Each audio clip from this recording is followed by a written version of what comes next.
एक अंधा आदमी अपने मित्र के घर कुछ दिनों के लिए रुका और फिर अपने घर वापस जाने के लिए रात के समय निकला। उसके मित्र ने उसे एक लालटेन जलाकर हाथ में दे दी।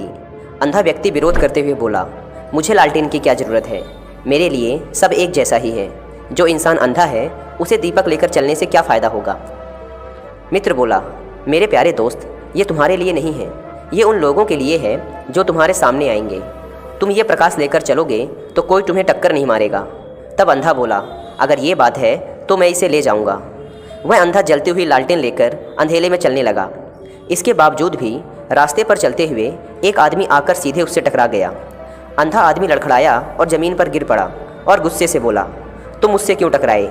मेरे पास दीपक था, क्या तुम्हें दिख नहीं रहा था कि तुम कहाँ जा रहे थे? वो आदमी जो उससे टकराया था इधर उधर देखते हुए बोला, कौन सा दीपक? मुझे तो नहीं दिख रहा। फिर कुछ देर ढूंढने के बाद वो दीपक उसे मिला और उसने कहा, हाँ, यहाँ एक दीपक है, मगर मेरे दोस्त, इसकी लौ तो कब की बुझ चुकी है।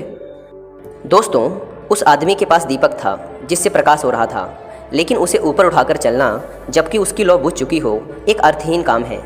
इसी प्रकार ऐसी बहुत सी चीज़ें हैं जो हमारे पूर्वजों ने अपने जीवन में किसी खास उद्देश्य से शुरू की थी, पर अब उन उद्देश्यों की मूल गुणवत्ता समाप्त हो चुकी है और अब हम इन्हें बस एक रस्म रिवाज या परंपराओं की तरह किए जा रहे हैं।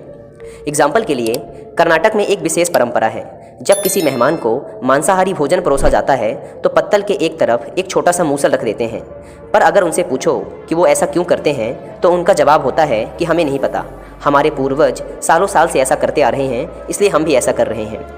पर असल में बहुत समय पहले यह परंपरा थी कि मांसाहारी भोजन के समय अगर दांतों में कुछ फंस जाए तो दांत कुरेदने के लिए एक छोटी सी डंडी रख दी जाती थी। समय बीतने के साथ डंडी का आकार बड़ा होता गया और लोग बड़ी डंडी या छड़ी रखने लगे और फिर किसी मूर्ख ने छड़ी की जगह मूसल रखना शुरू कर दिया। फिर यह एक स्थायी परंपरा बन गई। किसी ने इसका कारण पूछने की ज़रूरत नहीं समझी। क्या कोई मूसल का उपयोग दांत कुरेदने के लिए कर सकता है?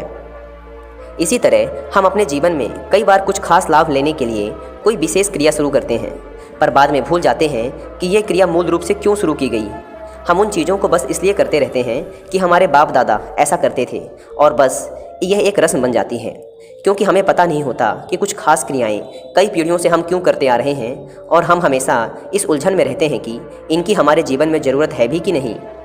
एक दीपक लेकर चलने वाले अंधे आदमी की तरह कुछ ऐसे साधन जो हमें हमारे जीवन में मार्ग दिखाने के लिए किसी अच्छे उद्देश्य के लिए दिए गए थे, वे अब अंधश्रद्धा बन चुके हैं। अब समय आ गया है कि हम उनके सही उद्देश्यों को समझें और उन्हें अपना मार्ग दिखाने वाला दीपक बना लें, वरना कम से कम हमें अपने लिए कुछ ऐसे नए साधन बना लेने चाहिए जो हमारा मार्ग प्रशस्त करें।